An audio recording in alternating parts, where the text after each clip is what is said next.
I'm going to talk today about Sheila and Gerald and Mrs Burling in the first half of Act 2. Act 2 opens, as I've said in an earlier podcast, with a direct repetition of the close of Act 1. Priestley has maintained his structure of the well-made play, ensuring that no time elapses between the end of one act and the start of the next. The language is the same. We remember that at the end of Act 1, Sheila and Gerald are standing, she triumphant, he looking crushed, and the inspector has re-entered the room. Sheila showing perhaps the zeal and passion of the convert, somebody who has been, as we know, since the young ones are more impressionable, somebody who has gone over to the inspector's side, possibly. The inspector comes in, and we notice at the beginning of this act how little he has to say. Priestley is quite sparing with Gould. He doesn't make him lead a massive cross-examination. Gould is very happy to let the characters on stage tell us and fill in for us as the audience information themselves. Little prompts here and there, but little more. Every now and then he will interrupt massively, or he will take command, or however the stage direction cares to put it. And we realise that, yes, he is in control and that he is running the show.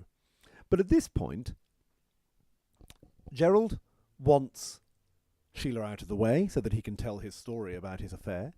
Sheila wants to stay, and they squabble. There's very little the inspector has to do. And indeed, until the bottom of page 28, he's very quiet. Then at the bottom of 28, it says he massively taking charge. He interrupts. He ignores Sheila's distress. Sheila's, one hesitates to say, but I'll say it anyway, sort of girlish tears at the idea of the pain and everything. And deliberately here, the inspector is re-emphasising the fragility of Eva. He is going back over what he saw in the hospital, knowing that it will bring Sheila, who has already been described as hysterical, closer to tears, closer to a full breakdown, and therefore to his side, as it were. He ignores it. Indeed, he lays it on thickly and almost sort of hits her over the head with it. Miss Burling has just been made to understand what she did to this girl. She feels responsible. And if she leaves us now and doesn't hear any more, she'll feel she's entirely to blame. She'll be alone with her responsibility. Look at this wonderful build-up. The emphasis with the personal pronoun, the emphasis of she'll be to blame. What we find here is the inspector piling the agony onto Sheila. He seems to share to a degree. We notice that he will come out with this perhaps strange comment. You see, we have to share something. If there's nothing else, we'll have to share our guilt. That we is interesting because, of course, it includes the inspector in the idea. It's not just you will have to, we will have to share our guilt. This idea that the whole of society is responsible for what has happened, and so we have to share it. I think it's probably the use of the we that makes Sheila, as it says in the next stage direction, go close to him wonderingly and come out with this strange line of, I don't understand you. Now, I don't know what it is that she doesn't understand about him. It's the only time in the play that we have a sense of somebody trying to get close to the inspector. It would be too simple, I think, to say that she realises that he might not be there, or that it might be she realises that he is simply a metaphor for her conscience or anything like that. But there is something about this man that she treats with wonder. She's never met anybody like this. And she is fascinated. He regards her calmly, while she stares at him wonderingly and dubiously. There's a sense that she doesn't know what to make of him. Is he good or is he bad? She can't work it out. There's a long pause while this is going on. Priestley is very careful to state this silent staring, if you like, in his stage direction. And it's in this silence, this rather uncomfortable silence, that the door opens, and once again Priestley, in his way, introduces a character whose sole purpose of entry at this point is to delay the action from what we want to get. We find Mrs. Burling coming in. We've seen Sheila travel from the gay, carefree girl to this musing, thinking, understanding young lady. Mrs. Burling enters, all arrogance, behaving much in the same way as her husband had earlier in the play. We know that this is not going to get her anywhere, but we can't tell her. Sheila does on our behalf, regularly warning her to be quiet, to stop, if you like, rubbing the inspector up the wrong way. But Mrs. Burling doesn't take any notice at all. We find Priestley, in the course of this conversation, giving us more and more information about Eric. We discover that Eric is a drinker. Mrs. Burling is very, very keen, in the manner of the upper-class woman of the day, to keep this sort of information quiet. She, I think, pretends not to know anything about it. I can't believe she doesn't know. I think it's mere pretense. She's hoping the inspector will sort of take no notice and that it will not rub off on them in any way. Mrs. Burling, finally, it isn't true. You know him, Gerald. You must know it isn't true. Questioning again, another character. Questioning. The inspector helps out with this questioning. And Mrs. Burling receives the information that she didn't want to hear about her son. The confrontation between the two Burlings and the inspector is quite violent, vigorous. Mr. Burling is avidly defending his wife's honour, as he sees it, and the inspector continues to press his case. Much is made of the inspector's lack of social propriety. He doesn't behave in the way that the two Burlings wish him to behave. What this actually means in real terms is that he's quite abrupt with them, behaving much in a way that many of us watching the play now would expect a police inspector to behave. To Mr. and Mrs. Burling, of course, what he's doing is attacking their social position. For Priestley, of course, what he's doing is supplying the voice of the socialist, the voice of conscience to the arrogant capitalists of the Burlings. Eventually, Gerald is interviewed. Priestley has shown us, before this happens, the two Burlings against the inspector, and most importantly, the idea of Sheila opposing her parents. He then moves on.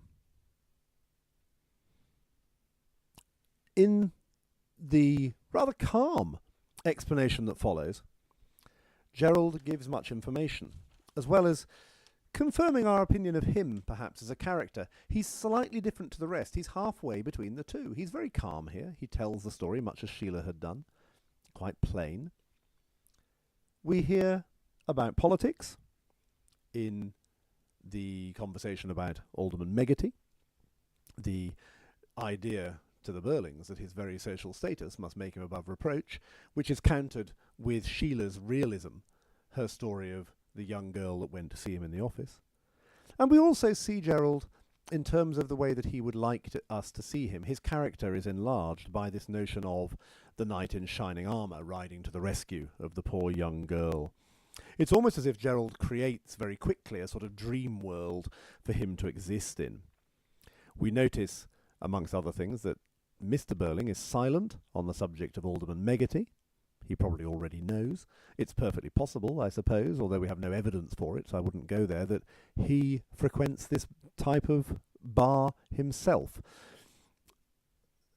The girls are prostitutes.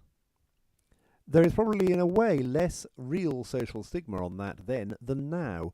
There was no social security to speak of. There was no way for any of these women to sustain themselves other than perhaps becoming ladies of the night, or whatever euphemism you want to use for this. It's very, very unfortunate, but it was actually a social fact that many people were forced into prostitution simply because there was no other way of earning a living, particularly if you were regularly being sacked from the various offices. I think it's a mistake to think that Ava has gone to that bar by mistake. I'm not saying she's there because she wants to be a prostitute. I'm saying she is there because she knows this is somewhere where she may well be able to earn some money. Now, Gerald tells the story. Much of it is told in the third person. She said this, she said this, she said this, she said this, she said this, she said this. Sounds not unlike the inspector again, telling the story. We know, of course, quite a lot of it. We've already been able to guess this. We notice, and you will have to notice, the fact that the only reason he is able to be in the position he's in is because of his wealth and his social status. Not everybody would have a friend who happened to let you use a set of rooms when he wasn't there. And let's be perfectly honest about this. That set of rooms is there for one purpose and one purpose only, that of taking your mistress to and setting her up in quietly. That's why the set of rooms is rented. It's nothing to do with needing somewhere for a bed for the night if you miss the last tram. So we have the story laid out quite clearly. The inspector it is who asks whether Gerald was in love. Sheila says, well, I was going to ask the same question. Burling is angry. The inspector turns on him. Why should you do any protesting? And reminds him that it was he that turned the girl out in the first place. Burling is described as rather taken aback. Sheila has seen straight away through Gerald's knight in shining armour story. She's described on 38 as speaking with sharp sarcasm. She and the inspector are really working as a team now, as they lay into Gerald and don't let him off the hook. He admits that he was flattered by the way she seemed to feel about him. And Sheila is impressed by his honesty. That's probably about the best thing you said tonight. At least it's honest. And off we go again. Mrs. Burling, I don't think we need to know anything more about this disgusting affair. To people like the Burlings, these sort of things are always disgusting and immoral. There's never a reason for them. Sheila sees the reality of the situation and is prepared to accept the reality of the situation. Gerald tells the story with a relative lack of emotion of how they end and how the affair broke up. Gerald gave Eva money, washed his hands of the whole thing. He says that she took it very well, better than I'd hoped. She was very gallant about it. That was nice for you. No, it wasn't, says Gerald, and we touch him for the first time. We see he is genuinely affected. In a low, troubled tone on page 39, she told me she'd been happier than she'd ever been before, but she knew it couldn't last. And with that image in our mind of this young woman, aware that her happiness is very temporary and built on very, very shaky foundations, being cast adrift again into the world with a bit of money in her pocket, but not that much. The inspector tells us to move the plot further on, that she went to some seaside place. And at that point, I'll leave this discussion before we gird our loins to see how the inspector and Mrs. Burling carry on together.